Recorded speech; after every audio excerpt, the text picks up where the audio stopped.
Bueno, primero que nada, muchas gracias de verdad por tener el tiempo de pues, estar con nosotros y poder responder. Bueno, la encuesta que tenemos que hacer, que como te comentaba, es sobre los avances tecnológicos en los eventos masivos y el impacto que esto ha tenido en las audiencias. Ok. Entonces, bueno, primero me gustaría que te presentaras y que nos hablaras un poco pues de lo que estudiaste, lo que haces actualmente, quién eres. Con mucho gusto. Bueno, soy coordinadora de la licenciatura en Dirección de Empresas de Entretenimiento. Estudié comunicación, tengo 2 maestrías, una en comunicación corporativa y otra en humanidades. Soy candidata a doctor por el doctorado en comunicación aplicada.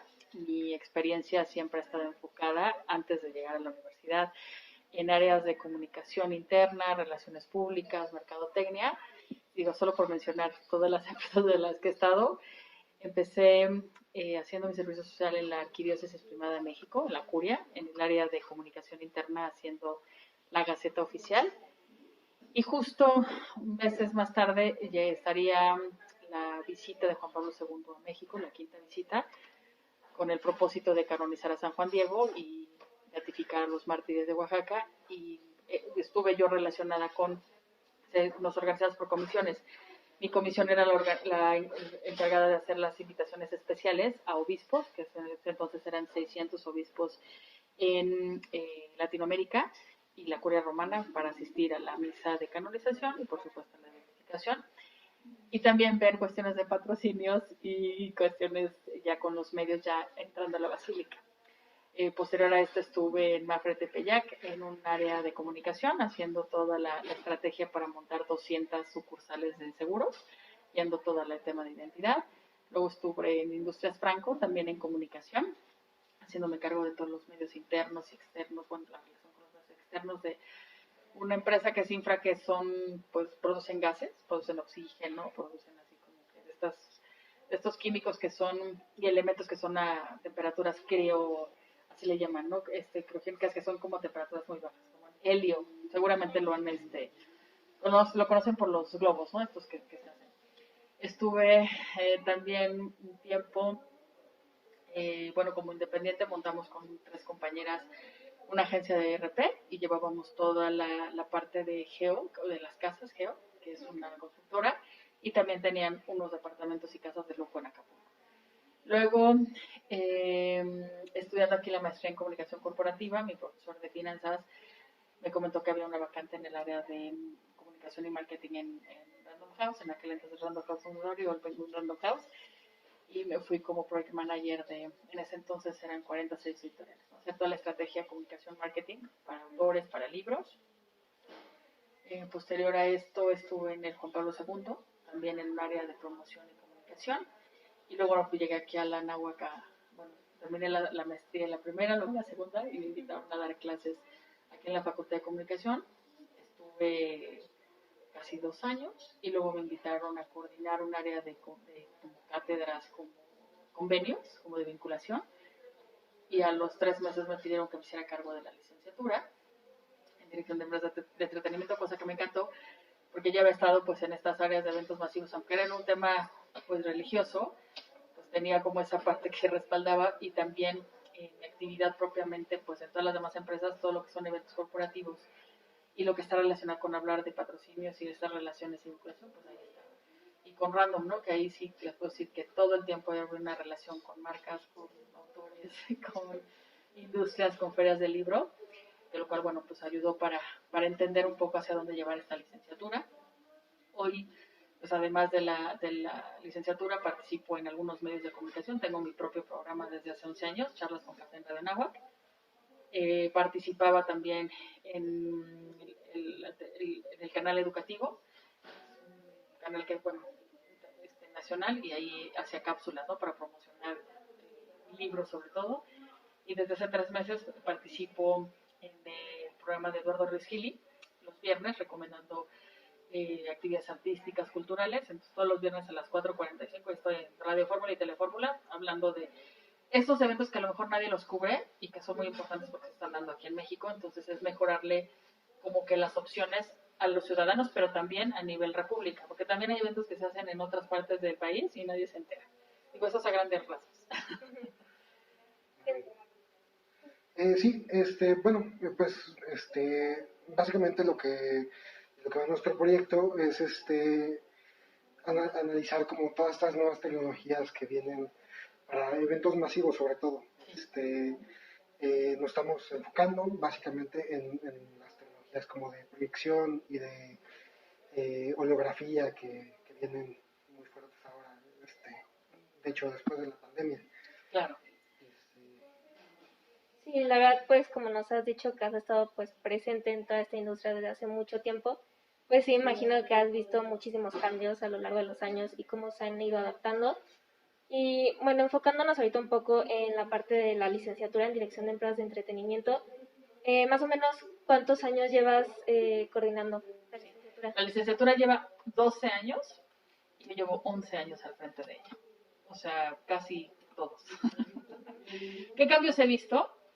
Previo a la pandemia ya habían, vamos a hablar como por regiones, por continentes. Si yo les dijera que Asia es hoy de los continentes más avanzados en cuestiones de implementación, vamos a hablar en términos de tecnologías mixtas, que por tecnologías mixtas vamos a entender realidad aumentada, realidad virtual, estos ambientes que se hacen de metaversos, incluso la misma inteligencia artificial, pero ya aplicada en metaversos, ahí está. Desde antes ya había una implementación. Les voy a poner el ejemplo de una marca de bocinas que creó una artista holográfica, Hakume Miku, no sé si la conocen. Hakume Miku es un personaje de manga que aparece como un holograma justo para promocionar el lanzamiento de una bocina. Fue tal el impacto, fue tal el que empezara a cantar y estuviera con esos movimientos y demás, que la crearon como una artista holográfica. Hoy Hakumi verá conciertos mundiales con su holograma. De hecho, hay quienes han comprado hasta, o sea, a nivel que he llegado, ya se imaginarán todo el merch que existe de players y demás. Pero además han llegado a comprar, digo, esto ya está un poco ahí en términos de los límites de la ética y de estas reflexiones, a una Hakume para casarse con ella y llevársela a su casa, ¿no? Eso también sería el tema de, pues no podemos llegar hasta ese momento de fanatismo. Pero ¿cómo puede la holografía de hacer para promocionar un artículo físico, en este caso de audio, llevarlo a un artista que hoy no solamente canta en japonés, sino canta también en inglés, y la música la hacen con MIDI, que es un programa MIDI para crear música. Entonces, ese es uno. Otro, hay un texto que se lo recomiendo mucho de Max Texmark que habla sobre vida 3.0, donde justo antes de pandemia ya se hablaba de esta vida 3.0 en estos términos. El entretenimiento ya utilizaba realidad virtual y realidad aumentada para ciertos conciertos. Hay una aplicación que se llama VR, o sea, VR, que es un desarrollo que hicieron 3 argentinos, lo llevan a Silicon Valley, lo fondean, lo emprenden y logran hacer la primera aplicación que ya lo han utilizado bandas como YouTube, Metallica en sus conciertos, para que la gente que asiste puede tener contenido extra con realidad aumentada. Pero la gente que se quiere quedar en su casa para disfrutar del concierto lo puede hacer y tener una visión 360 y eso se le llama realidad virtual, ¿sí? Porque creas como esa oportunidad de captarlo con cámaras y llevarlo hasta tu casa. ¿Qué más pasa aquí? Que eso también es importante. Todo el tema de tener sincronización, por ejemplo Coldplay, ¿no? Que hacen los que utiliza estas pulseras y que vaya la luz y demás, ya se utiliza y demás, pero ahora, ¿cómo lo llevo? Y para responder a su pregunta, un tema de evolución, o sea, sí existían, ya hay esos ejercicios, Asia es el que más, o sea, lleva más adelante, Estados Unidos tiene cosas muy interesantes, pero al final del día, si se fijan en creadores, se llama Team Lab, el colaborativo, o sea, el estudio que desarrolla todo esto, y ya lo va exportando a todo el mundo. Entonces, en Estados Unidos sería la segunda, o sea, sería el segundo como punto donde está muy desarrollado. Sin embargo, Europa ya tenía muchas cuestiones que empezaba a hacer tours virtuales. No sé si recordarán esto de Google Art, los mismos tours virtuales que se hacían a parques nacionales mundiales, también para hacerlos. ¿Qué pasa con la pandemia? Todo eso se acelera para que la gente que está en confinamiento pueda acceder incluso hasta de manera gratuita o de manera pagada empezar a comprar esos servicios. Entonces yo diría, ya existían algunas cosas, pero se adelantó. Latinoamérica, ¿qué vamos a ver? Latinoamérica vamos a ver que más que realidad virtual o realidad aumentada, lo que vamos a ver es que empezó a digitalizarse, o sea, se hizo como un empujón digital para que la gente que nunca en su vida había creado a lo mejor alguna cuenta para comprar el súper, lo lo haga. De hecho, el último estudio que se hizo sobre e-commerce en México es que el 50% de las personas de población encuestada asegura haber comprado 50% físico, y 50%, o sea, con cash, y 50% en algo que sea digital, o sea, de e-commerce. Entonces, con esto, ¿a qué quiero llevar? A que hoy los conciertos y festivales, sobre todo el del año pasado, cuando dijimos 2020, bueno, pues que se haga en línea. ¿Y en línea qué es? Transmitirlo. Seguramente han visto los de Ocesa. Lo transmiten en tiempo real y ¿qué hacen? Lo bajan inmediatamente por la cuestión de los derechos de reproducción y demás. Entonces, esa fue una forma de, ok, Vive Latino, ok, EDC, ok, Corona Capital. ¿Quiénes son los que rompen, como dicen ustedes, ¿no? Para hacer la disrupción y entonces entrar al metaverso, los de Tecate al norte. ¿Qué crearon ellos justo en este año? No sé si pudieron navegar. Se llamó Tecateverse. Tecateverse es la primera aplicación de metaverso, adivinen para qué. Para entrar con tu avatar, desde tu casa o desde donde quieras, para recorrer, disfrutar, jugar, todo esto en un tema de ludificación, incluso ver ahí canciones y demás, pero como avatares. Entonces creo que esto ya marca la pauta para empezar a ver cómo sí se puede llegar a crear esos versos, o metaversos, mejor dicho, para lograr tener esas interacciones. Si me voy 2 pasitos atrás, los videojuegos también son el antecedente de todo lo que viene.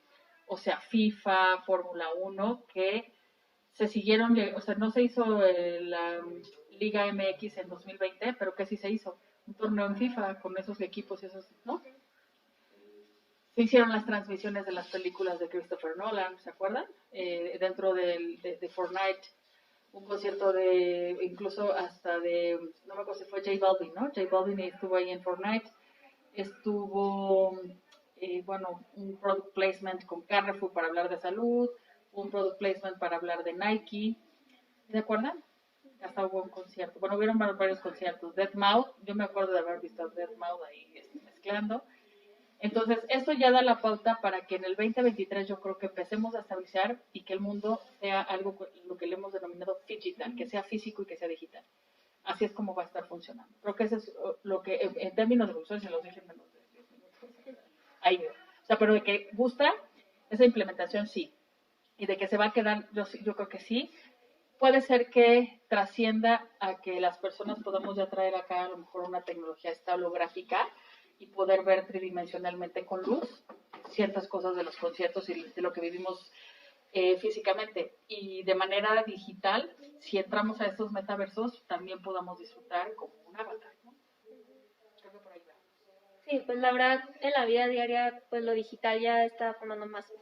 Sí, la verdad es que está más presente y es algo que pues nos hemos tenido que ir adaptando también para ir pues también evolucionando, ¿no? Porque esto es algo que siempre va a estar cambiando y esto lo vemos no solo en nuestras vidas normales, sino también en el entretenimiento, cómo ha ido cambiando.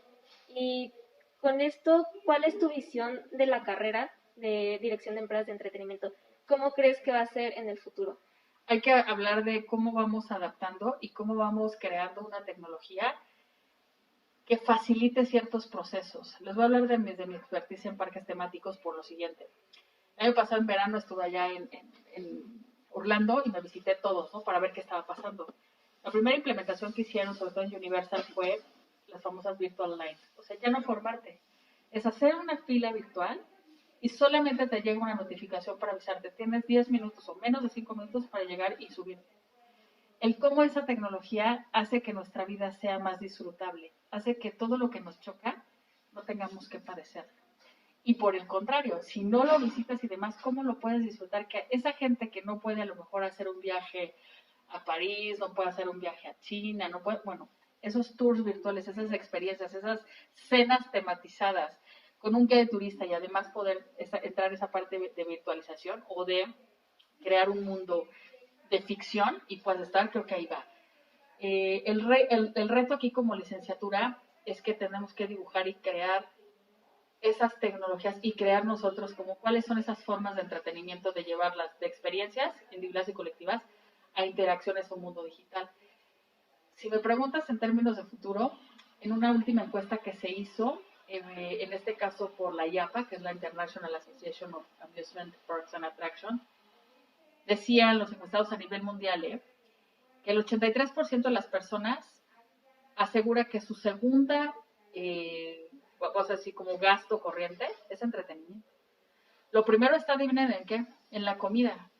Y lo segundo es el entretenimiento. Entonces, eso es importantísimo recuperarlo porque entonces la carrera tiene todavía más fundamento al decir que el entretenimiento es algo que las personas está dentro de sus gastos, dentro de sus prioridades.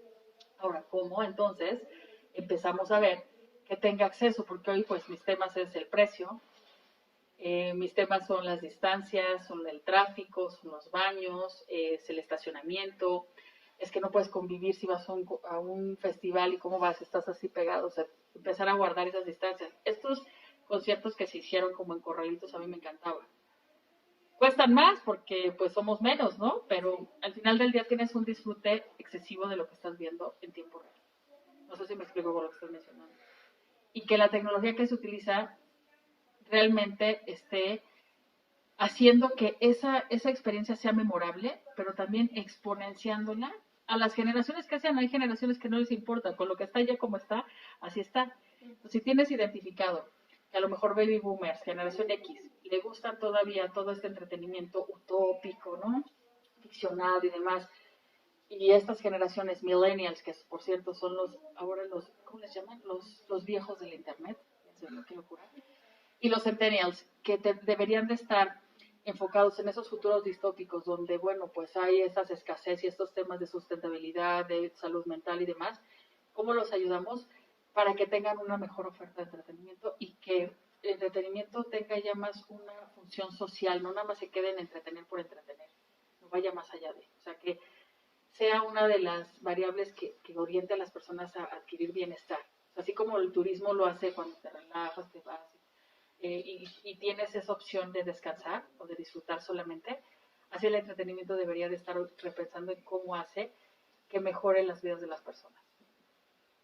Sí, la verdad es que sí, viendo así puedes darte cuenta que tiene muchas aplicaciones y que realmente es ver cómo orientarlo al bien, o sea, que no se vaya separando de eso, sino que puedas hacer que las personas sigan disfrutando de la vida, pero de manera completa y no comprometiendo alguna otra área, ¿no? Y con todo lo que nos cuentas, ¿cómo has visto a los estudiantes de la carrera, los que están aquí o los que ya se graduaron? ¿Cómo los has visto con estos cambios? Justo tuve ahí pues una propuesta de hacerles entrevistas a los egresados a partir de marzo del 2020 y lo que me doy cuenta es que incluso en pandemia muchos o emprendieron o muchos cambiaron de empresa, a muchos los contrataron también en pandemia justo porque había que entregar entretenimiento ya fuese digital. Entonces hoy también la formación, no nada más en un entretenimiento que se haga en físico sino en digital, es una prioridad. Luego, ellos mismos nos dicen que la digitalización es algo que ya va, pero va doc para reservar, para comprar y demás. Si hablas ya de cómo va a intervenir en el show o va a intervenir en la obra de teatro, en el concierto y demás, tiene que haber una relación directa con el público. O sea, tienes que hacer participar al público con esa iluminación, con esa escenografía, con esa música que se está interpretando en el escenario. Es hacia donde se están orientando todos. Todos hablan de experiencias inmersivas, que eso también es muy interesante.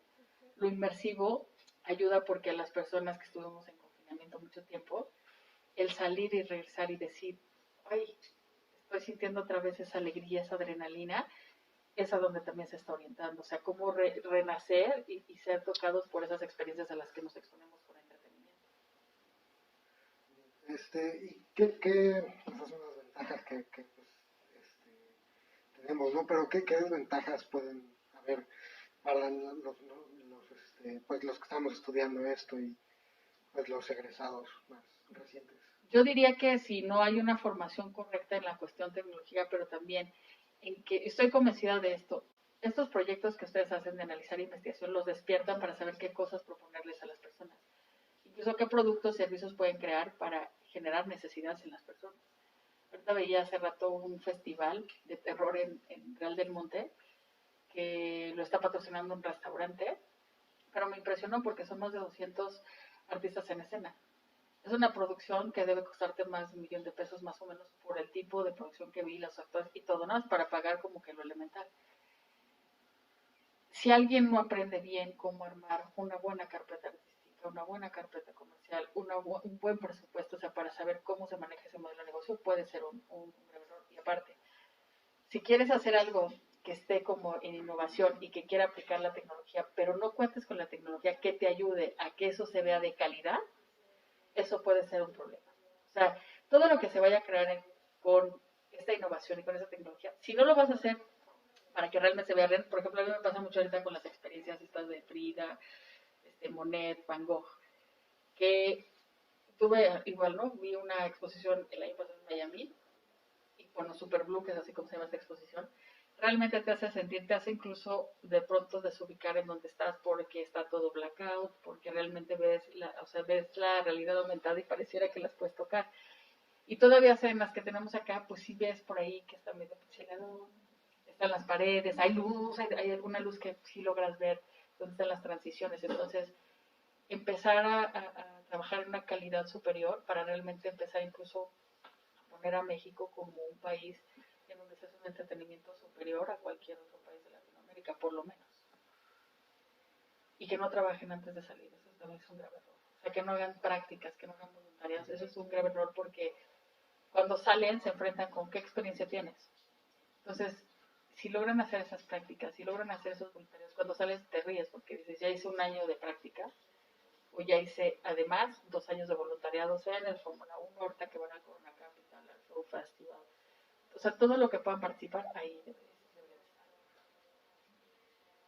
Y les estoy contestando. Sí, muy bien, muy bien.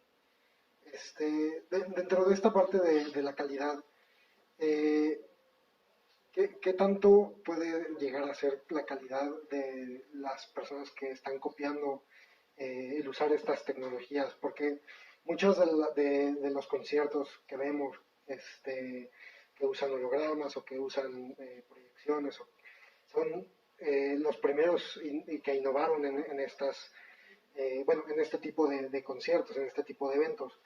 ¿Qué tanto se puede lograr la calidad siendo pues una imitación, digamos, o sea, como en todo? Si lo vas a ejecutar bien, pues yo creo que está mejor porque puedes superar al propio original, sabiendo qué tecnología se está utilizando, cuál es el equipo, quiénes son las productoras que hoy están haciendo esto.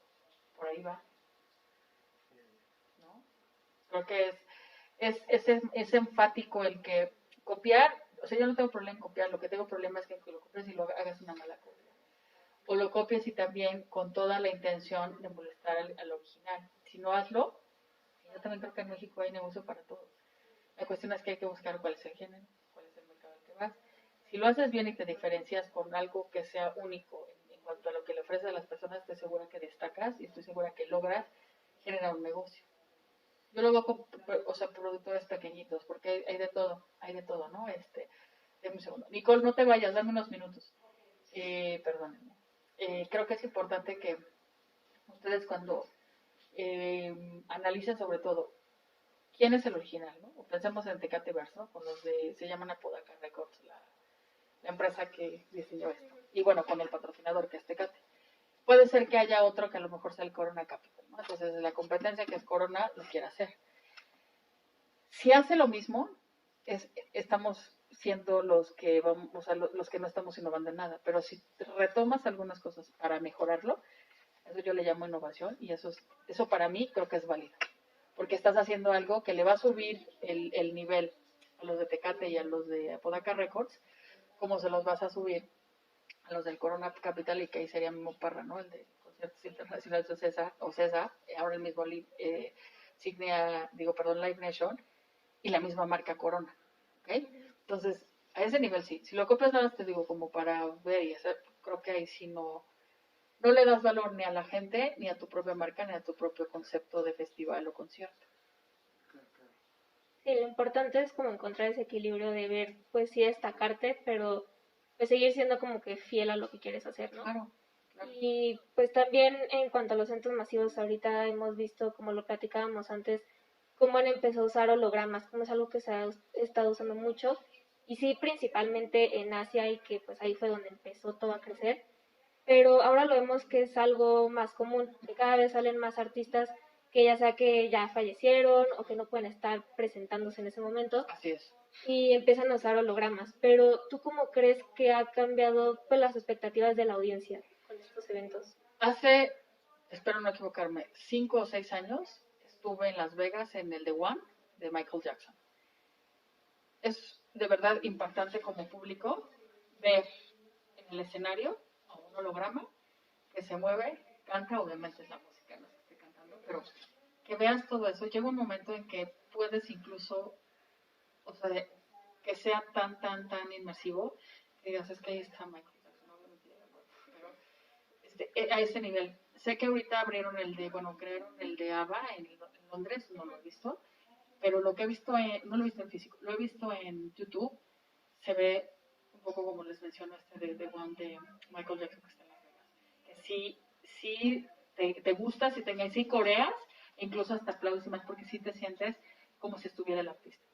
O sea, creo que lo han hecho muy bien en cuestión de ejecución. No sé si en México, no he ido, la verdad. O sea, fui a uno de Cancún en una cuestión que se llamó Fanaticon, y la verdad no me gustó porque lejos de ser tridimensional, lo que hicieron fue proyectar bidimensionalmente en una pantalla. Incluso gente que iba customizada, así como toda caracterizada pues sí dijo, esto no es lo que se prometió de un concierto holográfico. Creo que a México, y ojalá me equivoque, ¿verdad?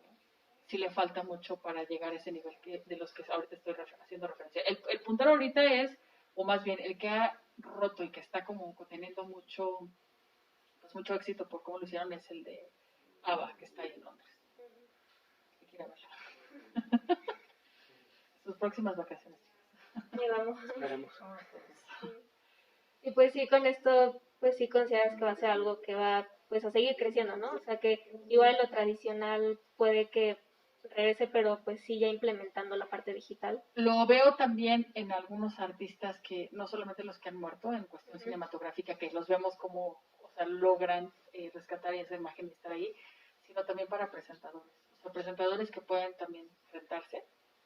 Pienso en una Nicole Kidman, que es una de las que también ya se habla de esto, Tom Cruise, por supuesto, que pueden estar sus hologramas presentando y cobran. O sea, como si estuvieran ellos ahí. Qué interesante también. Sí te impacta y te llama mucho la atención. O sea, es algo que sí puede engañar de cierto momento, ya después captas que es un holograma. Sí es muy cercano. Como cuando ves una figura de cera, amigo de esto, es un poco así, que hasta los ves y dices, está vivo, está bien. Continuando con este tema de qué tanto, o sea, si va a perdurar o no, hemos visto últimamente el resurgimiento de los vinilos y de pues toda esta música vintage, ¿no? Que la gente ahora busca comprar la música en físico y tener los vinilos. De hecho, si no me falla el dato, desde 2021 el vinilo ha sido la forma de venta de música en físico más popular en el mundo. Ya ha crecido, es algo que no se ha visto desde los 80, quizás. Cuando el segmento del CD, ¿no? Sí, a ver, sí es un buen punto lo que me están preguntando. Yo sí creo que hay modas que son pasajeras, pero hay cosas que son clásicas que regresan y se quedan y perduran.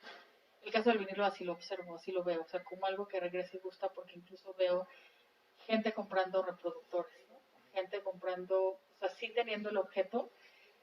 Voy a hacer alusión aquí a mi esposo porque él compra muchos, o sea, muchos discos, compra muchas películas en Blu-ray, pero no saben la cantidad, ¿eh? Ahora que Mixup dejó de vender, pues ha sufrido ahí, tiene una crisis, ¿no? Que no está en venta. Pero ¿a qué voy con esta anécdota y por qué lo introduzco ahí? En conjunto hemos analizado esto.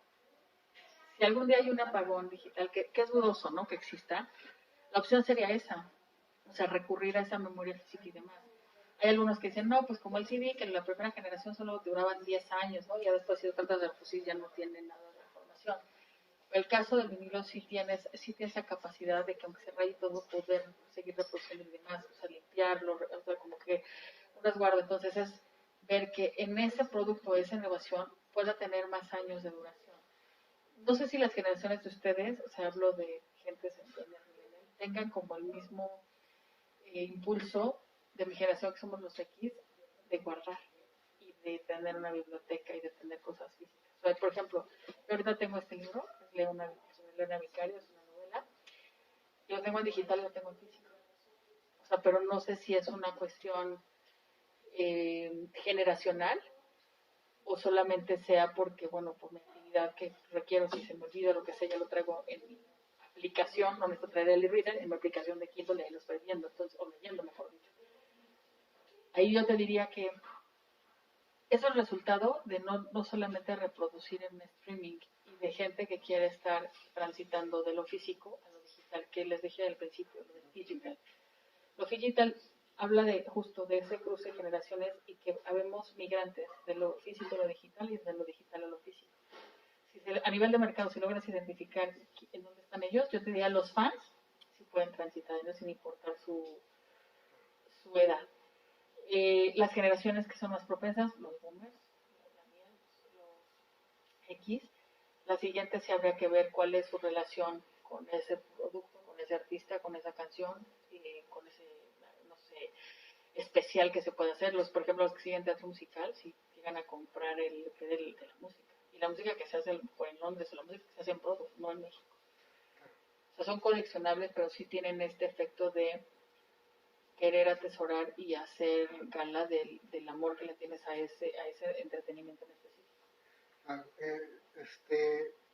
Con esto de regresar como a lo viejo, también hemos visto, por ejemplo, en los conciertos, que ahora también ha habido muchos conciertos de bandas que tenían mucho tiempo sin tocar. Por ejemplo, ahora Blink-182, que regresan juntos. O por ejemplo, ahora que fue el concierto de Journey, que de hecho ellos no traen la producción digital más grande, ¿no? Traen pantallas y casos. Y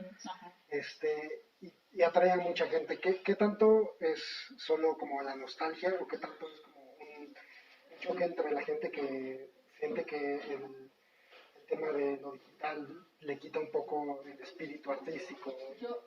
A ver, esa es una muy buena pregunta y te voy a decir por qué. Si hoy tú analizas,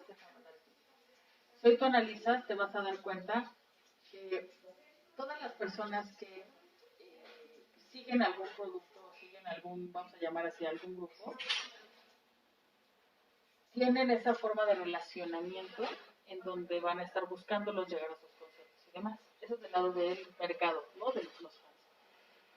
Y que la nostalgia da cuando sabes que se van a reunir o que sabes que algo que no estaba pensado se va a hacer. El factor sorpresa con la nostalgia funciona con todos porque lo haces exclusivo, lo haces único. Te hablo del lado de la industria. Necesitan dinero, necesitan de surgir. Y alguien que ha experimentado la fama y ha experimentado la adrenalina de las giras, un poco lo que se ve en la película esta sobre Elvis Presley, o sea, eso que disfrutan ellos al estar en el escenario y que los demás los adoran y los amen, eso es algo que hace, gracias, provechito, que que revisen estas disqueras o revisen estos bookers o estos managers, cuál es la oportunidad que hoy tienen de un reencuentro. Por ejemplo, una gira que hicieron con Queen, ¿no? Invitaron a una artista, salido de un reality show por la voz y demás. Es eso, o sea, es saber si hay un negocio y qué crees que les ha funcionado. Ve todos estas boy bands y todos estos grupitos que los reencuentros y son gitas. Los 90 es Pop Tour, los 2000 es Pop Tour. Eso que hacen con Mist, también hay otro grupito, se llama Moderato, ¿no? Que son covers, 80, 90 y tienes a la gente. Ya se hicieron auditorios nacionales, que no cualquiera llena un auditorio nacional. Creo que trabajan sobre eso. Es súper interesante analizarlo. Y si lo hacen bien, ahí hay un negociazo. Los juro. O sea, Plants, Timbiriche, ¿no? Claro. Todos estos artistas que la gente quiere volver a ver, ¿no? Que lo regresan a su juventud, a los más grandes y que pues les da como esta sensación a los más jóvenes de pertenencia, tal vez que buscan, ¿no? Identidad, o sea, que eso les da también esa identidad, ese sentido de sus vidas, con sus letras, con lo que dicen, con lo que hacen. Tengo aquí un estudiante egresado que es súper fan de Patti Cantú. No sabes, o sea, ha ido a todos sus conciertos, se lo juro, hasta viajado así casi con ella. Es súper fan. Esto búsquenos, Alejandro Carrillo, presidente del club de fans de Patti Cantú. Sí, no, para que veas a qué nivel está, sí. Es que la verdad el ver cómo conectan los artistas con el público, pues es algo que, aunque tengas lo digital, pues tienes que poder ver cómo hacer eso, ¿no? O sea, cómo conectar con las personas. Y bueno, lo platicábamos al inicio, pero también con este encuentro de lo físico con lo digital, pues, ¿cómo podríamos impulsar la industria del entretenimiento, pero sin que estas tecnologías justo vayan quitando esa esencia o le estén afectando? Yo creo que, o sea, el show, o sea, lo que transcurre en el escenario, lo que transcurre con el público, eso no creo que cambie, eso no creo que se vea violentado. El que utilices esta tecnología, si la empleas como he mencionado, o sea, puede amplificar esa experiencia. O sea, puede hacer que nuevas audiencias lo disfruten, como les decía, desde sus casas, desde esos metaversos que les decía, daba el ejemplo de Tecateverse. Aparte del Tecateverse, te lo juro que nunca imaginé que iba a estar ahí navegando. Y en lo físico, o sea, hay productos que para la cuestión tecnológica hay generaciones que sí lo van a adoptar, generaciones que no. O sea, alguien que ya sea, no sé, como sus papás o a lo mejor mis papás que ya sean pues, abuelitos, pues no, o sea, la verdad es que difícilmente, a lo mejor llegan al tema de Blu-ray o llegan al tema de ver en YouTube o verlo en Facebook, pero ya no, o sea, no es necesario para ellos, pero para las nuevas creo que sí el factor, insisto, de tener un extra, que ese extra sea contenido tecnológico. Ustedes son generaciones pantalla, para que me entiendan. Bueno, incluso cuando van y graban, están viendo a través de la pantalla. Sí, ¿verdad? Entonces es ahí donde, ¿cómo busco generar valor? No creo que le quite la esencia, porque el artista siempre va a ser el artista. Lo que sí, es que si va a ser holográfico, tengo que cuidar otros aspectos, como que es ese baño de luz. Y eso que está alrededor se ve perfecto, no se ve en ningún momento que esté fraccionado, que esté diferente a como tendría que ser a nivel percepción, y que el audio sea óptimo, si se refieren a esto. O sea, de hacer holografía, y la gente esté preparada. Porque esa es una generación como la mía, difícilmente nos atrae ver solo el holográfico. Si quieres ver al artista, pues esa es la esencia de un concierto, ¿no? Música en vivo, que estás viendo al artista en vivo y a todo valor, ¿no? Sí, y bueno, además de en los conciertos de cómo se puede usar con los hologramas, ¿qué otras posibilidades crees que abren pues estas nuevas tecnologías en la industria del entretenimiento en general? La posibilidad de juntar a grupos inimaginables que a lo mejor ya están muertos. Piensas en los Beatles, ¿no? De Elvis Presley. Pero también el que los nuevos puedan también empezar a hacer un show que sea tecnológico. O sea, un show que sea producido con otro tipo y a lo mejor ya no está ahí presente. Que lo dudo porque si están vivos, o sea, sí prefiere el fan verlo. Si fuera a lo mejor un festival o algo que sea para muchos públicos, quizás no podría ser así. O sea, tendrías que revisar en qué momento sí, y si va a ser holográfico, qué plus o qué extra le vas a dar al que prefiere tenerlo en vivo. Piensen en cualquiera de sus artistas favoritos, ¿no? Y por ejemplo, llegará a algún punto donde sea como completamente, eh, veamos, por ejemplo, circos o que veamos,